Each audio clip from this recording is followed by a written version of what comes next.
Hello, this is Enzo. Welcome to another edition of the podcast. And as you know, most of my podcasts are aimed at people who want to achieve something, to go from where they are now to where they really want to be. But this episode really is. I'm talking to everybody out there who has a huge goal that completely dwarfs what even their parents did, and they're determined to achieve it.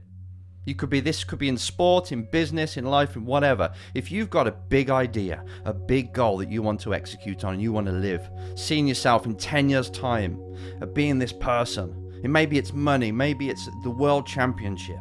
If you've got that mindset and you're aiming for that, then I want to talk to you directly. Because in the industry I'm in, all I get really is people asking me, what should I do in order to get this end goal? Which is fine.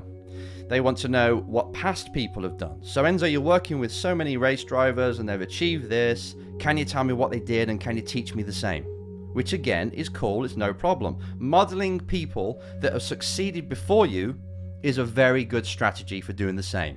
If they've done something, they've taken certain actions and got a result because of that, then if you do the same, you're more likely to get the same result, right? Or similar, depending on a lot of things. But really, if you do the same, you're going to get a similar result. So as I say, perfect, no problem with that.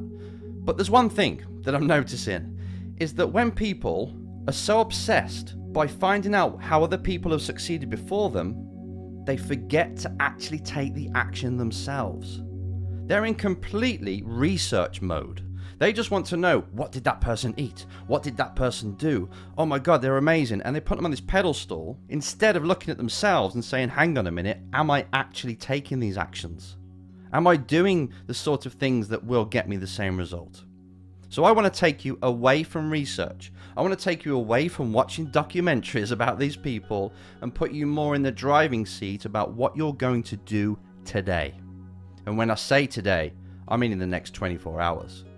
This podcast episode is pretty much based around the philosophy of if you look after the next 24 hours and you do that over and over and over again, then you're going to look up after 10 years and be pretty far up. You might even have achieved your goal by then. I want you to see every single 24 hours, every single day as being your building block for the future. Just like with a house. I mean, some people say, I can have a day off, Enzo. It doesn't really matter. It doesn't make a difference. And yeah, okay, to some extent, that's right. To some extent, if you've got a big building, a house, say, and you take one brick out, then it's not going to crumble down. However, for it to be a house, a complete house, it needs every single brick. And the more days that you take off, the more days that you're lazy, the more days that you spend just researching but not acting on it, is the more bricks that you're pulling out. If you're starting with not enough materials, you're not going to be able to build that building. You're not going to be able to build your future, the one that you've got in mind, the one that you're obsessed with, if you do not look after the building blocks. If you do not look after your next 24 hours. I think it was Eric Thomas that said, I can tell your future what your future is going to look like if I just look at your next 24 hours. And I've taken that philosophy on and I've taught it to people that I coach, and it does make sense, right? I put it into my own life. There's no point in really wanting something but then not taking the actions because it's not going to happen. That's just a wake-up call. It's just like, come on, it's pretty damn obvious. How you spend your time is what's going to add up to give you the future. But to make this a bit more practical, I want you to just look at your last 24 hours. What did you do? If this was like a food diary where you say, okay, I ate this and this and this, and that was my food diary from yesterday. Perfect. Now we can kind of see why maybe you're overweight.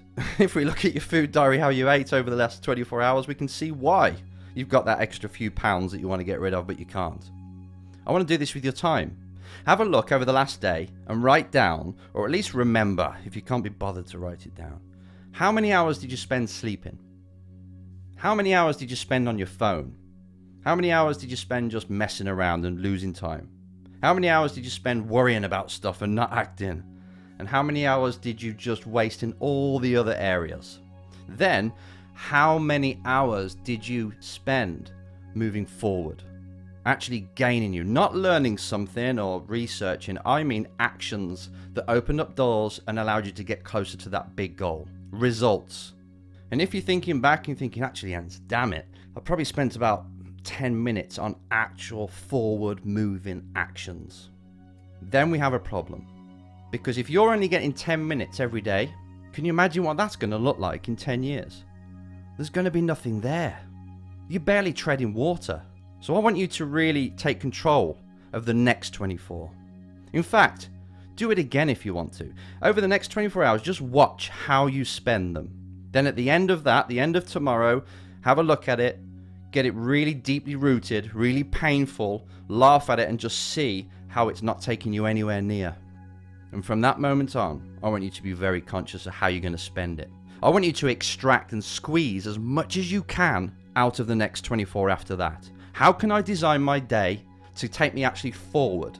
How can I design my day that forces me to go outside my comfort zone, that scares me? And then you start to look at your days differently. Okay, I can sleep for 7 or 8. I've got to get that in because it's good for my health and it keeps me mentally powerful and energetic, so I need my sleep. But how am I going to spend the rest? And start to timetable it out. If you're at work from 9 to 5, fine. At least you got the night time or before work where you can start to do these forward moving actions. Take control of the next 24. This has to be pretty much the best advice I can give anybody who wants to achieve something. If you just take care of the next 24 hours, you make sure you use them, then when it clicks into the next day, you do it all over again. And the next day, you do it all over again. And you stay very short-visioned. You don't look short-sighted is the one I'm looking for. You stay very short-sighted and you don't think too much of the future. Then you're going to, I'll tell you what, you will succeed at something. You'll succeed at finding out if you're good enough, or you'll succeed and you'll actually attain that goal. See, people get scared of that. People start really think, no, Enzo, I've got to think about the future and adjust my actions accordingly. Which is great, but believe me, your mind will do that automatically. You don't need to consciously think about the future. You just need to be very in the moment, know exactly what needs to be done today that's going to take you closer to your goal, obviously. So that's what I mean. See, it still jumps to the future now and then, and you act on that. Less worry about what's going to happen if this doesn't work. You just make sure you extract the 24. Say no more.